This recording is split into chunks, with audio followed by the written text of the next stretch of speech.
TV. ఎలుక మరియు ఏనుగుల స్నేహం. ఒక దట్టమైన అడవిలో ఒక నదికి సమీపంలో ఎలుకల సమూహం చాలా సంవత్సరాలు నివసించింది. ఆ ఎలుకల గుంపు చాలా సంతోషించింది. అప్పుడు ఆ అడవిలో ఒక ఏనుగుల గుంపు వచ్చింది. ఆ ఏనుగుల గుంపులో చాలా ప్రేమగల మరియు దయగల రాజు ఏనుగు ఉంది. ఏనుగుల గుంపు ఒక నది వద్దకు వస్తుండగా ఒక ఏనుగు ఎలుక తోకను తొక్కింది మరియు గమనించకుండా పోయింది. అయ్యో అయ్యో! మిత్రులారా, మనకు ఇక్కడ తగినంత నీరు మరియు ఆహారం ఉంటుంది. మేము ఈ నది దగ్గరే ఉంటాము. ఇది చూసిన ఒక ఎలుక గుంపు వద్దకు వెళ్లి జరిగిన విషయానికి చెప్పింది. ఏనుగుల గుంపు ఇక్కడే ఉండాలని నిర్ణయించుకుంది మరియు ఒక ఏనుగు నా తోకపై అడుగు పెట్టింది.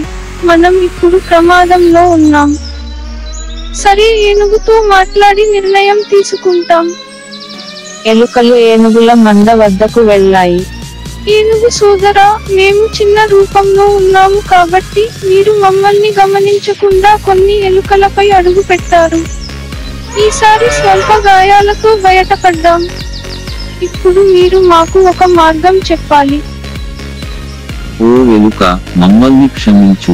నాకు ఒక ఆలోచన ఉంది. మనమందరం మా పాదాలకు గంటలు ధరిస్తాము. ఆ గంట శబ్దం విని మేము వస్తున్నామని జాగ్రత్త పడండి. ఇది మంచి ఆలోచన. ధన్యవాదాలు ఏనుగు రాజు. కొద్ది రోజుల తర్వాత ఏనుగుల చప్పుడు వినబడుతూనే ఉంది. ఎలుకలు అది విన్నాయి. చాలా బెల్ మోగుతోంది. ఏదో ప్రమాదం ఉన్నట్లుంది. వెళ్ళి చూద్దాం. అక్కడ ఇద్దరు వడ్డెర్లు ఏనుగులు పట్టుకుని ఉన్నారు.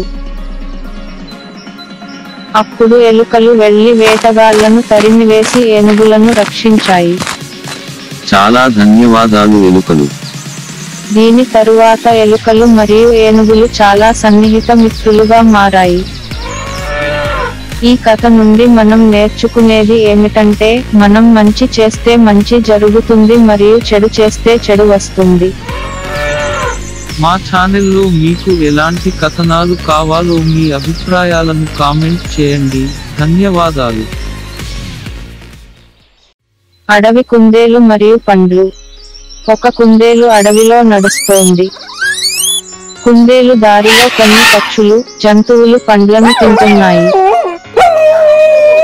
అది చూసి కుందేలు వారి దగ్గరకు వెళ్లి పండ్లు కోరింది. ఏ పక్షి లేదా జంతువు ఫలించలేదు మరియు కుందేలు చెట్టు ఎక్కి పండ్లను తెంచుకుని తినమని చెప్పబడింది.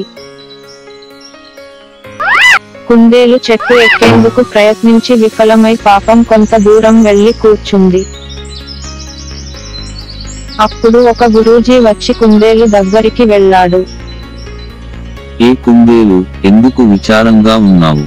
నేను ఆ పండ్లను ఎంచుకొని తినలేకపోయాను.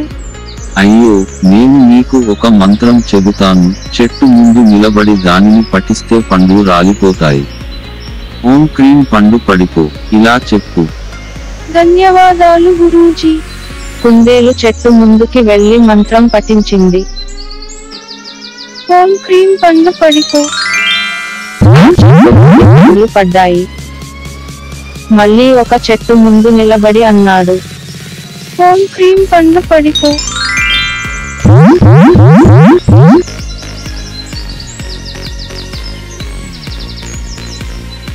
ఓం క్రీం పండు పడిపో. పండుతో పాటు కింద పడింది. ఎవరు నన్ను క్రిందికి నెట్టారు? కుందేలు, నేను నీకు ఏమి చేస్తున్నాను చూడు. పులి అన్న, పండ్లు రాలడానికి గురూజీ చెప్పిన మంత్రం జపించాను. నువ్వు కూడా పడిపోయావు. ఏ మంత్రం? నాకు కూడా చెప్పావా? ఓం క్రీం పండు పడిపో, ఇదే మంత్రం. రండి ఆ చెట్టు దగ్గరికి వెళ్దాం. ఈ కుందేలు పండును తింటుంది. ఇక్కడే ఉండు అనుకుందాం. కుందేలు, నువ్వు ఇక్కడే ఉండు, నేను చెట్టు దగ్గరికి వెళ్లి మంత్రం చెప్పాను. సరే పులి అన్న. ఓం క్రీం పండు పడిపో. అప్పుడు చెట్టు నుండి పండు అందులో నివసించే తేనెటీగలు పడిపోయాయి. తేనెటీగలు వెళ్లి పులిని కుట్టాయి. అయ్యో తేనెటీగలు, మనం పారిపోదాం. ఈ కథ నుండి మనం నేర్చుకునేది ఏమిటంటే ఇతరుల ప్రయోజనాలను మనం దోచుకోకూడదు.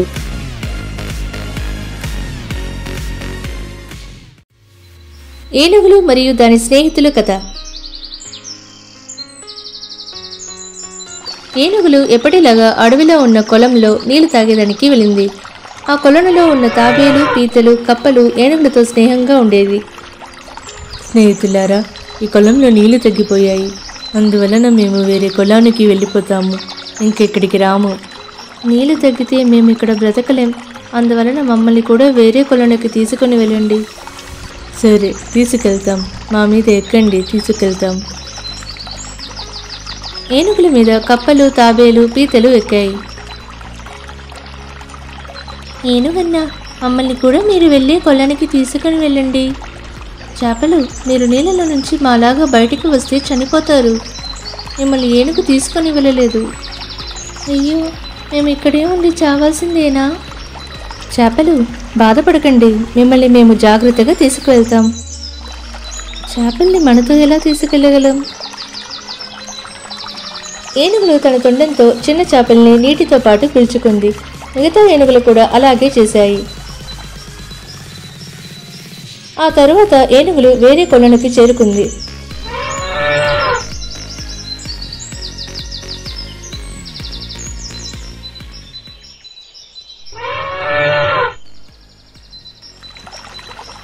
అక్కడికి చేరగానే కప్పలు, పీతలు, తాబేలు దిగి కొలనుకి వెళ్ళింది.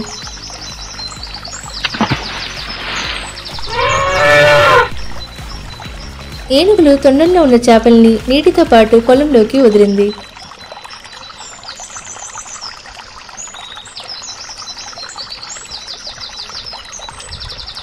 చేపలు సంతోషంతో కొలంలోకి దూకింది. ఏనుగులారా, మీరు చేసిన సహాయాన్ని ఎప్పటికీ మరిచిపోము.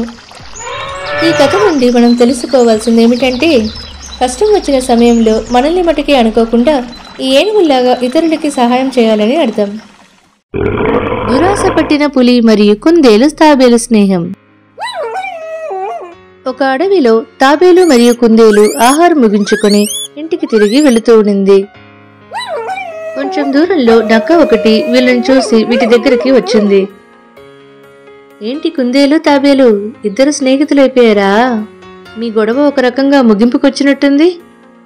ఏంటి, మేము గొడవ పెట్టామా? ఎవరు చెప్పారు? పరుగు పందెంలో తాబేలు కుందేలుని ఓడించడం వల్ల నేను తాబేలుకు అభిమానిని అయిపోయాను.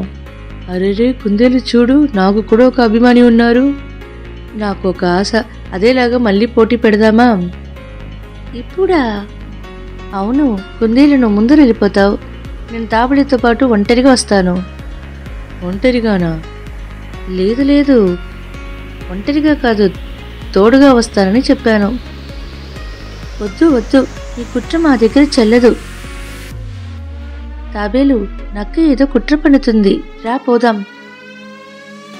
అరేరే, తాబేలును తిందామని ఆశపడ్డాను, వెళ్ళిపోయిందే. తర్వాత తాబేలు, కుందేలు కొంచెం దూరం నడిచారు. అక్కడ ఒక పులి రావడాన్ని చూశారు. మిత్రమా, అక్కడ చూడు, పులి వస్తుంది. అది మనల్ని తినేస్తుంది. మనకి ఈరోజు మంచి వేట. అరేరే, పులి మనల్ని చూసేసింది. నీకు బ్రతకాలని ఆశ ఉంటే ఇక్కడి నుంచి తప్పించుకుని పారిపో. అలాగైతే నువ్వేం చేస్తావు? నేను నా పెంకులో దాక్కుంటాను. నువ్వే పట్టుపడతావు, పారిపో. తాబేలు తన పెంకులో దాక్కుంది. కుందేలు అక్కడ ఇక్కడ తప్పించుకోవడానికి చూసి దారి లేక గందరగోళంతో ఉండిపోయింది. ఇప్పుడు ఏం చేయాలి? మనం ఎలాగైనా ఈ పులిని మోసం చేసి తప్పించుకోవాలి. కుందేలు, నేను ఇప్పుడు నిన్ను తినబోతున్నాను. పులి అన్న, మీకోసం ఇక్కడ అద్భుతమైన ఆహారం ఉంచాను. అలాగా, ఏమిటి ఆహారం? ఈ రాయి కింద ఒక గొయ్యుంది. అందులో ఒక జింక ఉంది. దాన్ని మీరు తినచ్చు. జింక తిని చాలా రోజులవుతుంది. సరే కుందేలు. పులి అన్న, ఈ జింకను బయట తీయడానికి ఏర్పాటు చేసి వస్తాను. మీరు ఈ రాయి మీద కాలు అదిమి పెట్టి ఉంచండి, నేను తొందరగా వచ్చేస్తాను. సరే, తొందరగా రా. కుందేలు అక్కడి నుంచి తన తెలివితేటలతో తప్పించుకుంది. ఏంటి, ఈ కుందేలు ఇంకా కనబడటం లేదు, కాలేమో నొప్పిస్తుంది. ఎంతసేపు వేచి ఉండడం. పులి తన కాళ్ళతో ఆ రాయిని తట్టింది. అరెరే, ఇక్కడ గొయ్యి లేదు, జింక లేదు. మనల్ని బాగా మూర్ఖుని చేసి ఆ కుందేలు తప్పించుకుందనుకుంటా. ఒకరోజు మన చేతిలో చిక్కుతుంది, అప్పుడు చూసుకుందాం. ఈ రాయి ఒకటి పో. మిత్రమా, నన్ను తిప్పు. నువ్వా? నీకంతా సహాయమే చేయకూడదు, నువ్వు ఒక మోసగాడివి. ఒక ఆపద వచ్చినప్పుడు నువ్వు నాకు తోడుగా లేవు. నేను కావాలంటే ఇప్పుడు నీకు సహాయం చేయగలను, కానీ ఇంకెప్పుడు నీకు స్నేహితుని కాదు. నన్ను క్షమించు మిత్రమా, ఇంకెప్పుడు ఈ తప్పు చేయను, క్షమించు. ఈ కథ నుండి మనం తెలుసుకోవాల్సింది ఏమిటంటే, మనం ఆపద వచ్చిన సమయంలో కూడా మనతో పాటు ఉన్న వాళ్ళకి తోడుగా ఉండాలని అర్థం. నీటిలో ప్రవహించే మోటార్ బైక్. మదన్పూర్ చాలా అందమైన ఒక గ్రామం. సుమారు 2 రోజులుగా ఉరుము మెరుపులతో భారీ వర్షం కురిసింది. గ్రామం మొత్తం వర్షపు నీళ్ళల్లో మునిగింది. గ్రామంలో ఉన్న ప్రతి ఇళ్లల్లో నీళ్లు ప్రవేశించింది.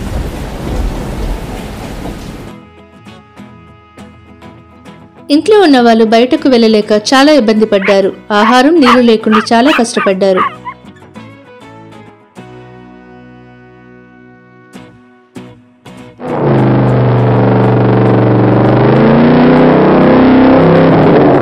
దీన్ని చూసిన సురేష్, ఇక్కడున్న ప్రజలందరూ వరదలు చాలా ఇబ్బంది పడుతున్నారు, ఎలాగైనా వీళ్ళకి సహాయపడాలి. ఇలా అనుకున్న సురేష్ తన మోటార్ బైక్ ను నీళ్ళల్లో నడిపేందుకు వాటంగా తయారు చేశాడు. మోటార్ బైక్ పడవను నీళ్ళల్లో తోలాడు. ఇంట్లో ఉన్న వాళ్ళకి నీళ్లు, ఆహారం అందించాడు.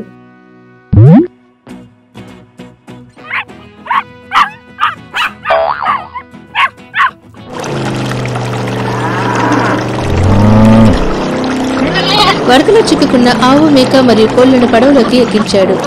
వాటిని పొడవైన చోటులో వదిలాడు. తమ్ముడు, వాన వరదలో చిక్కి కష్టపడ్డ వాళ్ళను కాపాడి వాళ్ళకి కావాల్సిన సహాయం చేశావు, చాలా కృతజ్ఞతలు. నువ్వు ఎవరు? అయ్యా, నన్ను గుర్తుపట్టలేదా? దొంగగా ఉన్న నన్ను మన్నించి నేను చదివిన కంప్యూటర్ విజ్ఞానాన్ని మంచి విషయాలకు ఉపయోగించమని నాకు ఉపదేశించారు కదా. అవును, నువ్వు చాలా మారిపోయావు.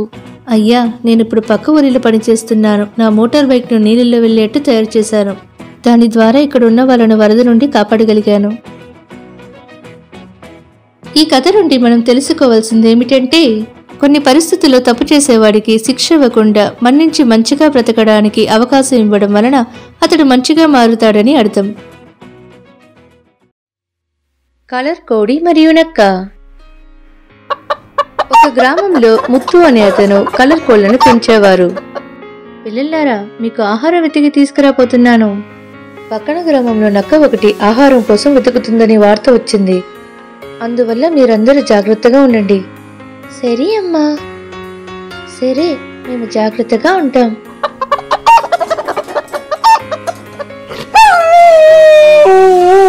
ఏంటి, మనకి ఎక్కడ వెతికినా ఆహారం దొరకటం లేదు. సరే, ఈ గ్రామంలో అయినా దొరుకుతుందా అని చూద్దాం. ఇలా అనుకున్న నక్క ఆ గ్రామంలోకి వెళ్ళింది. కొంచెం దూరంలో ఒక ఇంట్లో కలర్కోడి పిల్లలు ఆడుకుంటూ ఉండడం చూసింది.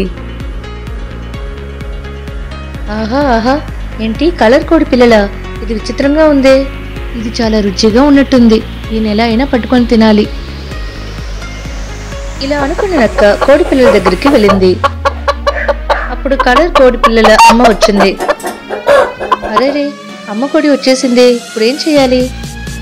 సరే, మనం రేపు మారు వేషంలో వచ్చి దీన్ని తిందాం. మరుసటి రోజు మళ్ళీ కోడి పిల్లల కోసం ఆహారం వెతుకుతూ వెళ్ళింది. నక్క కోడి వెళ్ళడాన్ని గమనిస్తూ ఉండింది. ఇదే సరైన సమయం, లోపలికి వెళ్దాం. ఇలా అనుకున్న నక్క కోడిలాగా మారు వేషంలో లోపలికి వెళ్ళింది. పిల్లలారా రండి, ఆహారం తిందాం. కలర్ కోడి పిల్లలు ఆ నక్క యొక్క ప్రణాళికలు తెలియకుండానే వెనకాల వెళ్ళాయి. అప్పుడు ఒక కోడి పిల్ల మారు వేషంలో ఉన్న నక్క కాళ్ళను చూశాయి. అరే రే, ఇది మన అమ్మ కాదు. అమ్మ ఆ రోజు చెప్పిన నక్కలాగా ఉంది. ఎలాగైనా ఈ నక్క నుంచి తప్పించుకోవాలి. అమ్మా, మనం దాగుడు మూతలు ఆడుదాం. ఏంటి? సరే, వేచి ఉండి చూద్దాం. సరే, ఆడుదాం. అమ్మా, మేమందరం దాక్కుంటాం, మీరు కనిపెట్టండి. సరే. కలర్ కోడి పిల్లలు తన తెలివితేటల్ని ఉపయోగించి ఇంట్లోపలికి వెళ్లి దాక్కున్నాయి.